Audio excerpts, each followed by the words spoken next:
ഒരു പണിയും കൂടെ ചെയ്യാനുണ്ട്. മാം, ഈ അവസാന നിമിഷം എന്താ ചെയ്യുന്നത്? ഓൾറെഡി മഹേഷിന് ഓഡിയോ കിട്ടിക്കാണും.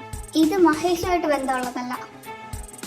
ഇപ്പോൾ സിദ്ധാർത്ഥ് മാളവികനെ കമ്പനിയിൽ നിന്ന് പറഞ്ഞ് വിട്ടാലും മാളവികനെ സപ്പോർട്ട് ചെയ്യാൻ വേറെ കുറേ ആൾക്കാർ അവിടെ ഉണ്ട്. അതായത് സഞ്ജയ്, ദേവ്, ഹർഷൻ, വരുൺ, ഇവരിത്രയും പേര്. സോ ഇവരിത്രയും പേരും എന്തായാലും അവിടുന്ന് മാറ്റി നിർത്തിയേ പറ്റത്തുള്ളൂ. അവരെ മാറ്റി നിർത്തിയില്ലെങ്കിൽ ഇത് നടക്കില്ല. മാം, നമ്മുടെ സ്പൈ നേരത്തെ വിളിച്ചായിരുന്നു. അവളെ പറഞ്ഞത് ഈ 4 പേരും എന്തോ ട്രിപ്പ് പോയിക്കാണ്. Oh, that's great. ദൈവം എൻ്റെ കൂടെ തന്നെയാണ്. അതുകൊണ്ട് അവന്മാർക്ക് ഇപ്പോൾ ഈ ട്രിപ്പ് പോകാൻ തോന്നിയത്. ട്രിപ്പിനിടയിൽ ഒരു ചെറിയൊരു ആക്സിഡൻറ്റ്, അവന്മാരെ മാറ്റി നിർത്താൻ അത് മതി. മാം, അപ്പോൾ ആക്സിഡൻറ്റ് നടന്ന ഉടനെ ചിലപ്പോൾ അവർ ആരെങ്കിലും കോണ്ടാക്ട് ചെയ്യത്തില്ലേ? ആ വഴിക്ക് സിദ്ധാർത്ഥ് സാർ അറിഞ്ഞാൽ പിന്നെ എങ്ങനെയാ? എടോ, ചെറിയ ആക്സിഡൻ്റ് എന്ന് പറഞ്ഞാൽ വളരെ ചെറുതൊന്നുമല്ല, ഇത്തിരി വലുതാ. എന്ന് വെച്ചാൽ ഇവന്മാരുടെ 4 പേരുടെയും ബോധം പോണ വിധത്തിലൊരു ആക്സിഡൻറ്റ് കഴിഞ്ഞ ഉടനെ നമ്മുടെ ആൾക്കാർ അവന്മാരുടെ മൊബൈലും ഐഡൻറ്റി കാർഡും അതുപോലെ ആ വണ്ടിയുടെ നമ്പർ പ്ലേറ്റ് ഉൾപ്പെടെ കൊണ്ടുപോകും. അത് കൊണ്ടുപോയാൽ പിന്നെ പോലീസുകാർക്ക് ഇവന്മാർ ആരാണെന്നോ എവിടെ നിന്നുള്ളവരാണെന്നോ ഒന്നും അറിയാൻ പറ്റില്ല. സോ സിദ്ധാർത്ഥും അവരുടെ പാരൻസും ഒക്കെ അറിയാനുള്ള ചാൻസ് വളരെ കുറവാണ്.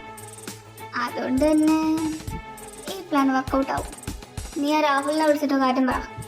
പിന്നെ ആക്സിഡൻറ്റ് നടക്കുന്ന സ്ഥലം ഒരാളൊഴിഞ്ഞ സ്ഥലമായിരിക്കണം. അധികം പെട്ടെന്നാർക്കും എത്താൻ പറ്റാത്തൊരു സ്ഥലം. ഓക്കെ?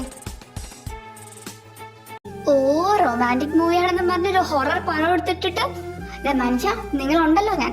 നിനക്ക് ഇത്രയും പേടിയാണെന്ന് എന്നോട് പറഞ്ഞില്ലല്ലോ. നിനക്ക് ചെറുതായിട്ടൊന്ന് പേടിയുണ്ടെന്ന് ഞാൻ വിചാരിച്ചോളൂ. എന്നെ കുട്ടി പറഞ്ഞിട്ട് കാര്യമല്ല. ഒരാൾക്ക് പേടിയുണ്ടെന്ന് പറഞ്ഞ അത് ഭയങ്കരമായിട്ടും പേടിയുണ്ടെന്നോ? ഇയാളെന്തോ ഒരാൾക്ക് പേടിയുണ്ടെന്ന് പറഞ്ഞ സ്കെയിലും പെൻസിലും ഇട്ട് അളക്കോ ഇത്ര പേടിയുണ്ടെന്ന്? എന്റെ ദൈവമേ, അതിന് നീ എന്നോട് ദേഷ്യപ്പെട്ടപ്പോ എന്ത് ചെയ്യാനാ? പറ്റിയത് പറ്റി. അതിന്റെ ഇടയ്ക്ക് ആ വൈന് മൊത്തം എന്റെ പുറത്തൂടെ വീണു. എനിക്കാണെങ്കിൽ വേറെ ഡ്രസ്സും ഇല്ല. നിങ്ങളുണ്ടല്ലോ. അത് ഇനിയിപ്പോ എന്റെ ഡ്രസ് ഇട്ടോ നീ, അല്ലാതെ എന്ത് ചെയ്യാനാ? എടോ മനുഷ്യ, നിങ്ങള് മണ്ടനാണോ? മണ്ടനായിട്ട് അഭിനയിക്കണോ? നിങ്ങളെ ഡ്രസ് ഇട്ട് ഞാൻ എങ്ങനെ എന്റെ വീട്ടിൽ പോകുന്നേ? നീ നിന്നെ വീട്ടിൽ പോണ്ട, ഇവിടെ നിന്നോ. നിന്റെ അച്ഛനോട് നീ ഓൾറെഡി പറഞ്ഞിട്ടുണ്ടല്ലോ നീ വരത്തില്ലെന്ന്. പിന്നെന്താ? ഞാൻ നിന്നൊന്നും ചെയ്യാനൊന്നും പറഞ്ഞില്ല. എനിക്ക് നല്ല സെൽഫ് കൺട്രോളാ. ഈയടാ, ഒരു സെൽഫ് കൺട്രോൾ ഉള്ള ഒരാള്. അപ്പൊ ഇന്ന് ഓഫീസിൽ എന്തായിരുന്നു? എന്നോടൊന്ന് പറയിപ്പിക്കല്. വന്നെനിക്ക് തുണി എടുത്തന്നെ.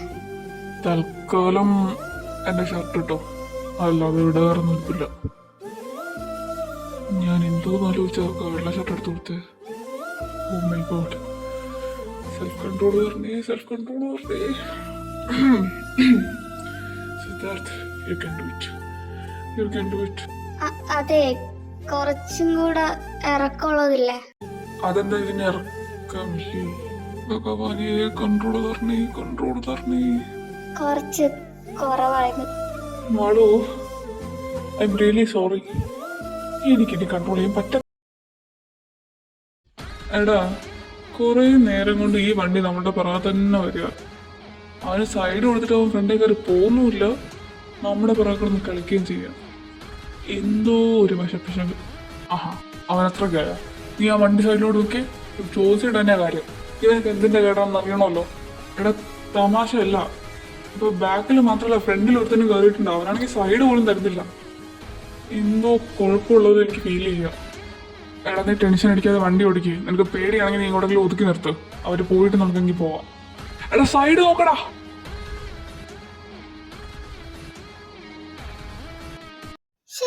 ഇവനിത് എവിടെ പോയി ചത്ത കിടക്കാ? കുറെ നേരമായിട്ട് വിളിക്കാം, മെസ്സേജും കാണുന്നില്ല, ഫോൺ കൊടുക്കുന്നില്ല. ഇങ്ങോട്ട് വരട്ടെ അവൻ. എന്താടി, എന്ത് പറ്റി? കുറെ നേരം ആയല്ലോ ഇത്. എടി, സഞ്ജയ് ഇന്നലെ ട്രിപ്പ് പോയതാ. ഇതുവരെയാണെങ്കിൽ തിരിച്ചു വന്നിട്ടുമില്ല. ഫോൺ വിളിച്ചിട്ട് എടുക്കുന്നില്ല, മെസ്സേജ് അയച്ചിട്ട് കാണുന്നില്ല. എനിക്കാണെങ്കിൽ എന്തോ വല്ലാതെ ടെൻഷൻ ആവുന്നു. ഇനി അവൻ എന്തെങ്കിലും പറ്റിക്കാണോ? അയ്യേ, നീ ഇങ്ങനെ ടെൻഷൻ അടിച്ചാ? എടി, നിനക്ക് അവരെ കാര്യം അറിയാലോ. കുടിച്ചാ ഒന്നിനും ബോധം കാണത്തില്ല. എവിടെയെങ്കിലും കുടിച്ച് കൂത്താടി കിടപ്പുണ്ടായിരിക്കും. കാണുമ്പോ വിളിക്കും. നീ ടെൻഷൻ അടിക്കാതെ. അവർക്ക് എന്ത് പറ്റാനാ? ഇനി വല്ല ആക്സിഡന്റ് വല്ലതും പറ്റിയെങ്കിലോ? ആരും അറിയാത്തതാണെങ്കിലോ? എനിക്കെന്തോ ഒരു ടെൻഷൻ പോലെ. നീ ഒന്ന് സിദ്ധാർത്ഥനോട് പറയോ? ശരി ശരി, ഞാൻ സിദ്ധാർത്ഥനോട് പറയാം. നീ ഇരിക്ക്, സമാധാനപ്പെട്. ഒന്നും പറ്റില്ല അവർക്ക്. ആ അതൊക്കെ പോട്ടെ, നിന്റെ മൂവി ഡേറ്റ് എങ്ങനെ ഉണ്ടായിരുന്നു? ആ കള്ളായിരുന്നു. പിന്നെ നിനക്ക് നടക്കാനല്ലേ ബുദ്ധിമുട്ടുണ്ടായിരുന്നേ, എനിക്ക് നല്ല നടുവേദന ഉണ്ടായിരുന്നു. അത്ര വ്യത്യാസമേ ഉള്ളൂ. എടി കൊച്ചു കള്ളി, അപ്പൊ പണി പറ്റിച്ചല്ലേ. പോ അവിടുന്ന്, എനിക്ക് നാളെ വരുന്നു. മാളവിക, തന്നെ സിദ്ധാർത്ഥ സാർ വിളിക്കുന്നുണ്ട്, പെട്ടെന്ന് ചെല്ലാൻ പറഞ്ഞു. അതേ, പോകുന്നതൊക്കെ കൊള്ളാം, പിന്നെ കമ്പനിയാണെന്നുള്ളൊരു ബോധമൊക്കെ വേണം. ആ ഒരു കാര്യം കൂടെ, സഞ്ജയുടെ കാര്യം ഒന്ന് പറയണേ, മറക്കല്ലേ. അയ്യടാ, എനിക്ക് നല്ല സെൽഫ് കൺട്രോൾ ഒക്കെ ഉണ്ട്. എന്താ, എന്തിനാ കാണണമെന്ന് പറഞ്ഞേ?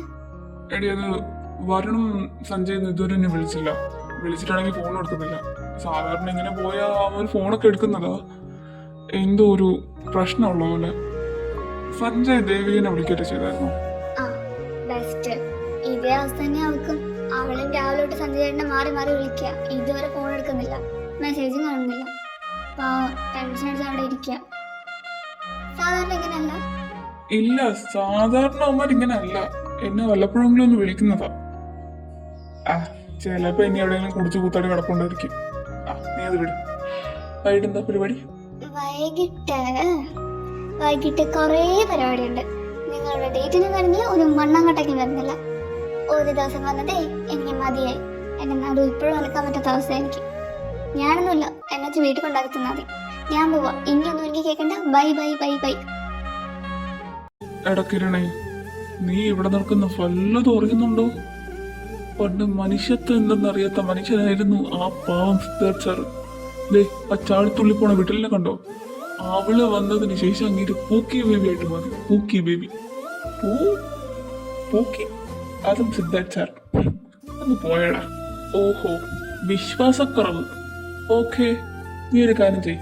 ഇവിടെ രണ്ടുപേരും കൂടെ കാണിച്ചു കൂട്ടുന്നത് ഒന്ന് നല്ലോണം സൂം ചെയ്ത് നോക്ക്. അപ്പൊ നിനക്ക് മനസ്സിലാവും.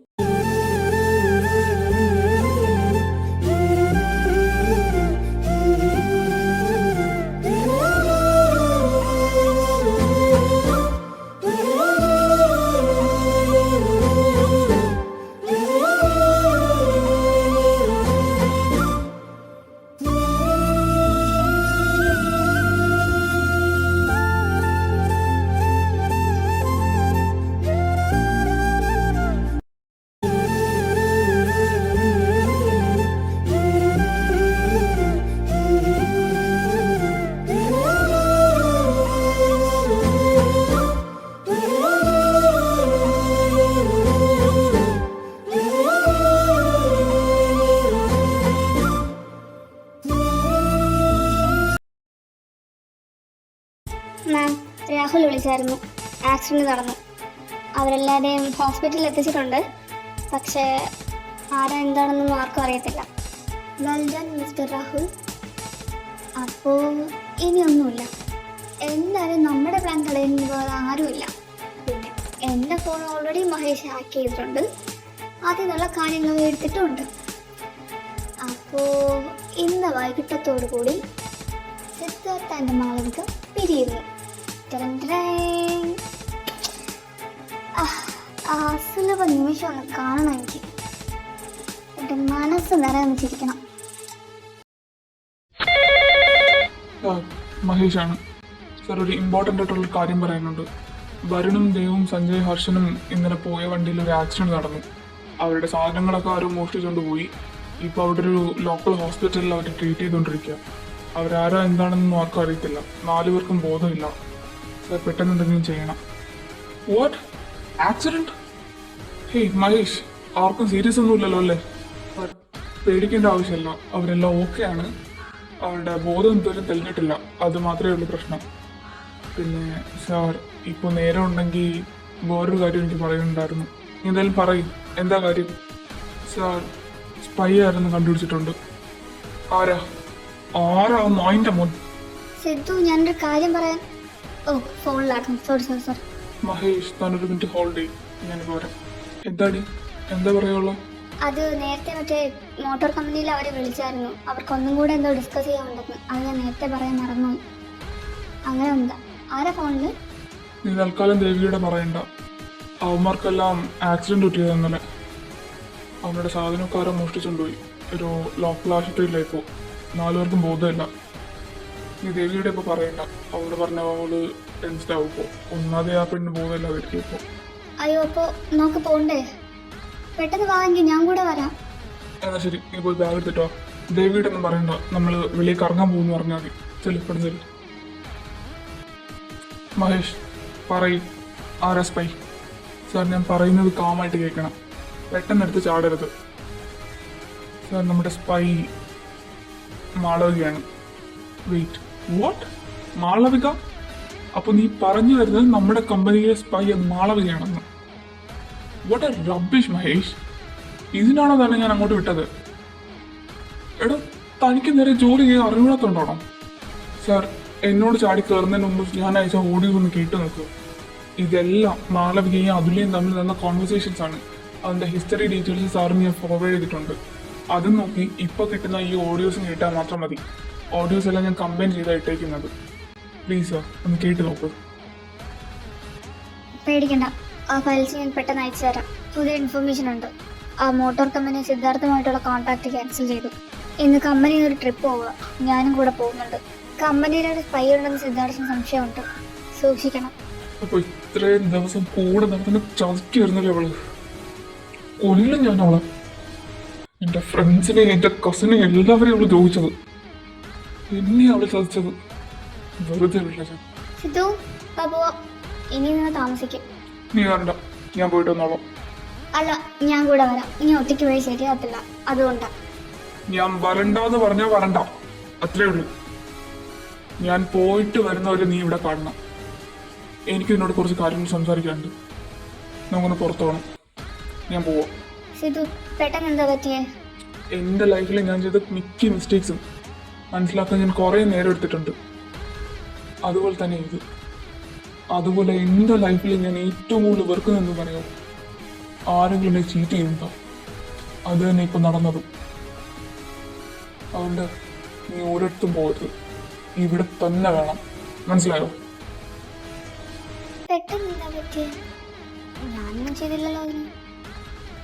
ഇനി ഞാൻ ചീറ്റ് ചെയ്യുന്നാണോ ഇത് പറഞ്ഞത്? അത് ഞാനൊന്നും ചെയ്തില്ലല്ലോ. നാളെ ഇത് കണ്ടോ കണ്ടോ, എനിക്കൊന്നും സീരിയസ് മാറ്ററായിരിക്കും.